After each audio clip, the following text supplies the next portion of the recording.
بھائیو میں کہاں سے وہ فریاد لاؤں جو کانوں کے پردوں کو چیرتی ہوئی دل میں اتر جائے۔ مجھے خطیب نہ سمجھو، مجھے فریادی سمجھو، میں صدا لگاتا ہوں، میں گداگر ہوں، میں اللہ کی بھیک مانگتا ہوں کہ اللہ کے واسطے اپنے اللہ سے جوڑ بٹھا لو، اپنے رب کا تمہیں واسطہ دیتا ہوں، اپنے اللہ کی مان لو، اس بغاوت سے باز آؤ میرے بھائیو، ان قریب یہ زندگی کا رشتہ پھوٹ جائے گا اور موت ہمیں زیر و زبر کر کے ثم اماتہ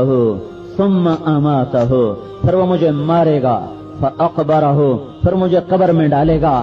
ہائے میری آج ضرورتوں کا دن شروع ہو رہا ہے، اس گرمی کو میں نے روک لیا پنکھا چلا کے، ان اندھیروں سے میں بچ گیا روشنیاں جلا کے، اس پیاس سے میں بچ گیا پانی پی کر، اس سردی سے میں بچ گیا کمبل اوڑھ کے، میں یہاں کے سانپ سے بچ گیا راہ فرار اختیار کر کے، میں یہاں کی بھوک سے بچ گیا 2 روٹی کھا کر، میں یہاں کی تھکاوٹ سے بچ گیا 4 گھنٹے کی نیند لے کر۔ پر ہائے آج میرا کیا بنے گا جب میرے اپنے مجھے قبر میں ڈال کے واپس جا رہے ہیں۔ میں کہہ رہا ہوں مجھے کہاں چھوڑ کے جا رہے ہو؟ کہاں؟ ہاں مرنے والوں کے لیے دنیا میں کوئی جگہ نہیں، ان کے لیے زیر زمین ہے، قبر کی گہرائیاں اور کھائیاں ہیں، اندھیرے ہیں، تنہائیاں ہیں، جاؤ جاؤ ہم تمہیں بھول گئے، ہم نے تمہیں بھلایا، تم ہمیں بھول جاؤ۔ حضرت سیدہ فاطمہ رضی اللہ تعالیٰ عنہا کو حضرت علی نے قبر میں اتارا، مٹی ڈالی، پھر قبر پہ کھڑے ہو کے فرمایا فاطمہ یا فاطمہ، اب کون جواب دے؟ اور کس نے آج تک جواب دیا؟ اور یہ تو خالی لوگوں کو سمجھانے کے لیے تھا۔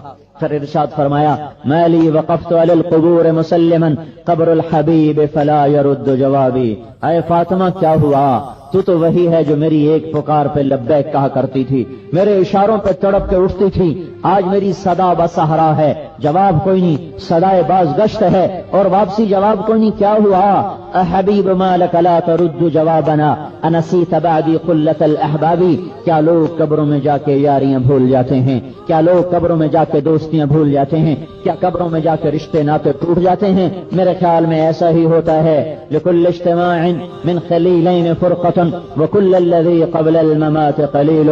ہاں آج پتہ چلا کہ یہاں کتنا ہی لمبا زمانہ ساتھ گزر جائے پر ایک دم ایک وقت آتا ہے اور جدائیاں آ جاتی ہیں اور فرقت ہو جاتی ہے اور راہیں جدا ہو جاتی ہیں اور ہمیش کے لیے لوگ ایک دوسرے کو بھول جاتے ہیں۔